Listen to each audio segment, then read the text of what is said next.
संयुक्त राष्ट्र संघ में भारत ने 26/11 मुंबई आतंकवादी हमलों के दोषी और उनके मददगारों पर प्रतिबंध लगाने को लेकर दूसरे देशों के टाल मटोल के रवैये पर वैश्विक समुदाय को जमकर लताड़ा है। संयुक्त राष्ट्र में भारत की स्थायी प्रतिनिधि रुचिरा कंबोज ने कहा कि आतंकवाद अंतर्राष्ट्रीय शांति और सुरक्षा के लिए गंभीर खतरा बना हुआ है। ISI और अलकायदा से संबद्ध व प्रेरित समूह विशेष रूप से एशिया और अफ्रीका में अपने मंसूबों को अंजाम देते हुए आम लोगों और सुरक्षा बलों को निशाना बना रहे हैं। कंबोज ने संयुक्त राष्ट्र सुरक्षा परिषद की संयुक्त ब्रीफिंग में कहा, हमें यह नहीं भूलना चाहिए कि नवंबर 2008 में 10 आतंकवादी मुंबई शहर में दाखिल हुए थे। 4 दिन तक शहर में तबाही मचाते रहे। 26 विदेशी नागरिकों समेत 166 लोगों की हत्या कर दी थी। कंबोज ने कहा कि इन आतंकी हमलों के साजिशकर्ताओं और मददगारों पर प्रतिबंध लगाने के हमारे प्रयासों को राजनीतिक कारणों से रोका जा रहा है, जिससे वो लोग आज भी आजाद घूम रहे हैं।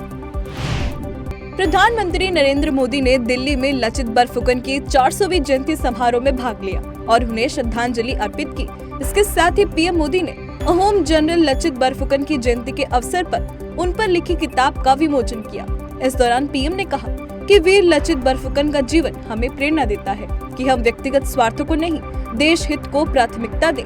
उनका जीवन हमें प्रेरणा देता है कि हमारे लिए परिवारवाद, भाई भतीजावाद नहीं बल्कि देश सबसे बड़ा होना चाहिए।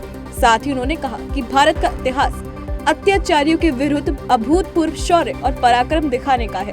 भारत का इतिहास जंग का है, त्याग का है, तप का है। केंद्रीय गृह मंत्री अमित शाह ने गुजरात में अगले महीने होने वाले विधानसभा चुनाव से पहले शुक्रवार को खेड़ा जिले के महुदा में बीजेपी प्रत्याशी के पक्ष में रैली की। इस दौरान अमित शाह ने कांग्रेस पर जमकर निशाना साधा। उन्होंने कहा कि कांग्रेस विभिन्न समुदायों और जातियों के सदस्य को एक दूसरे के खिलाफ उकसाती थी। कांग्रेस ने ऐसे दंगों के जरिए अपने वोट बैंक को मजबूत किया, समाज के एक बड़े वर्ग के साथ अन्याय किया।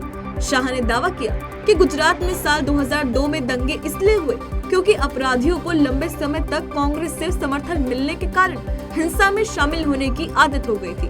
साथ ही उन्होंने कहा कि गुजरात में पहले असामाजिक तत्व हिंसा में लिप्त होते थे और कांग्रेस उनका समर्थन करती थी, लेकिन साल 2002 में सबक सिखाने के बाद अपराधियों ने ऐसी गतिविधियां बंद कर दी और भारतीय जनता पार्टी ने राज्य में स्थायी शांति कायम की। दिल्ली में आयोजित नौसेना के अंतर्राष्ट्रीय वार्षिक सम्मेलन हिंद प्रशांत क्षेत्रीय संवाद के चौथे संस्करण के अंतिम दिन आज रक्षा मंत्री राजनाथ सिंह ने अपने संबोधन में कहा, यह हमारी नैतिक जिम्मेदारी है कि हम एक बेहतर दुनिया का निर्माण करें। यह दुनिया सभी के लिए सुरक्षित और न्यायपूर्ण हो। रक्षा मंत्री ने आगे कहा, मेरा दृढ़ विश्वास है कि यदि सुरक्षा वास्तव में एक सामूहिक उपक्रम बन जाए तो हम वैश्विक व्यवस्था के निर्माण को लेकर विचार कर सकते हैं। यह हमारे लिए फायदेमंद रहेगा। दिल्ली की सत्ता पर काबिज आम आदमी पार्टी की सरकार एक के बाद एक भ्रष्टाचारों के आरोपों से घिरती जा रही है। इसी कड़ी में अब केजरीवाल सरकार पर सरकारी कक्षाओं के निर्माण में 1300 करोड़ रुपए के घोटाले का आरोप लगा है। सतर्कता निदेशालय ने रिपोर्ट जारी कर दावा किया कि 193 सरकारी स्कूलों के 2405 कक्षाओं के निर्माण में लगभग 1300 करोड़ रुपए का घोटाला किया गया है। इस जांच रिपोर्ट में कहा गया कि निर्माण लागत 326.25 करोड़ रुपए तक बढ़ गई है, जो निविदा की आवंटित राशि से 53% अधिक है। यही नहीं, 194 स्कूलों में 37 करोड़ रुपए के अतिरिक्त खर्च के साथ 160 शौचालयों की आवश्यकता के लिए 1214 शौचालयों का निर्माण किया गया था। 141 स्कूलों में केवल 4027 कक्षाओं का निर्माण किया गया है। इन परियोजनाओं के लिए 979.26 करोड़ रुपए राशि स्वीकृत थी और सभी निविदाओं का पुरस्कार मूल्य 860.63 करोड़ रुपए था, लेकिन वास्तविक व्यय 1315.57 करोड़ रुपए तक चला गया है।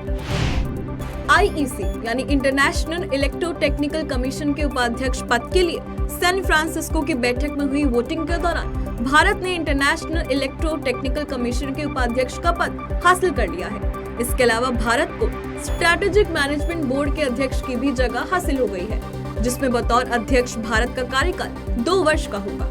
बता दें, IEC का पद मिलने के बाद अब Bharat international organisation of standardisation यानी ISO में अहम भूमिका निभा सकेगा। इसके अलावा भारत इस मंच से अपने विचारों को व्यक्त कर सकेगा, जो भारत को अंतर्राष्ट्रीय स्तर के मानक के समान आने में मदद करेगा, जिसमें खास तौर पर इलेक्ट्रिकल, इलेक्ट्रॉनिक से जुड़ी तकनीक शामिल होंगी। भारत बायोटेक की इंटरनेशनल कोविड बूस्टर खुराक 5 आर्म्स को मंजूरी मिल गई है। शुक्रवार को औषधि महानियंत्रक ने इस वैक्सीन को सीमित उपयोग के लिए अपनी मंजूरी दे दी है। बता दें, इससे पहले 28 जनवरी को भारत के drug controller journal of India ने भारत बायोटेक को देश में अपनी इंटरनेशनल कोविड बूस्टर डोज के ट्रायल को मंजूरी दी थी। रूस और यूक्रेन के बीच पिछले 9 महीने से चल रहा युद्ध खत्म होने का नाम नहीं ले रहा है। इसे देखते हुए यूरोपीय संसद ने एक ऐतिहासिक कदम उठाया है और रूस को स्टेट स्पॉन्सर ऑफ टेररिज्म यानी आतंकवाद का प्रायोजक राज्य घोषित कर दिया है।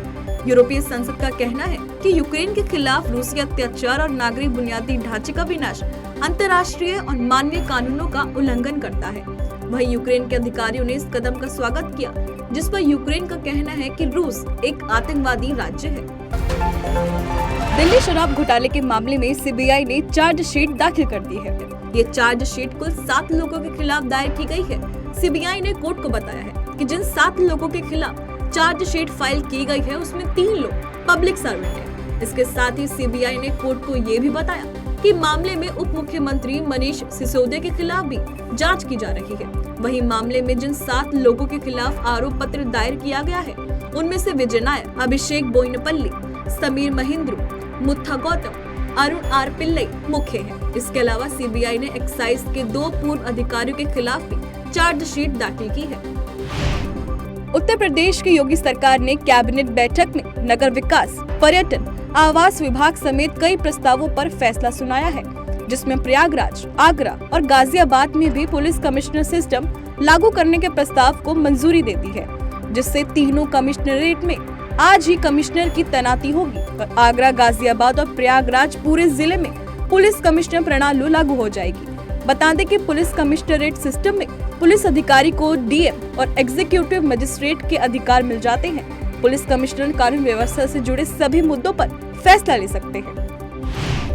दिल्ली नगर निगम चुनाव को लेकर राजनीतिक सरगर्मी बढ़ गई है। इस बीच बीजेपी ने 12 सूत्रीय संकल्प पत्र जारी कर दिया है। इस दौरान केंद्रीय मंत्री पीयूष गोयल, बीजेपी के प्रदेश अध्यक्ष और 7 सांसद मौजूद रहे। बीजेपी ने अपने इस संकल्प पत्र में कहा कि हर गरीब को मकान देने का सपना पूरा किया जाएगा। साथ ही इसमें घोषणा की गई कि निगम के 1600 स्कूलों को स्मार्ट स्कूल बनाया जाएगा और दिल्ली को सस्टेनेबल और ग्रीन सिटी बनाया जाएगा। वहीं महिलाओं को आत्मनिर्भर बनाने के लिए रसोई शुरू की जाएगी, जिसमें 5 रुपए में भोजन उपलब्ध कराया जाएगा।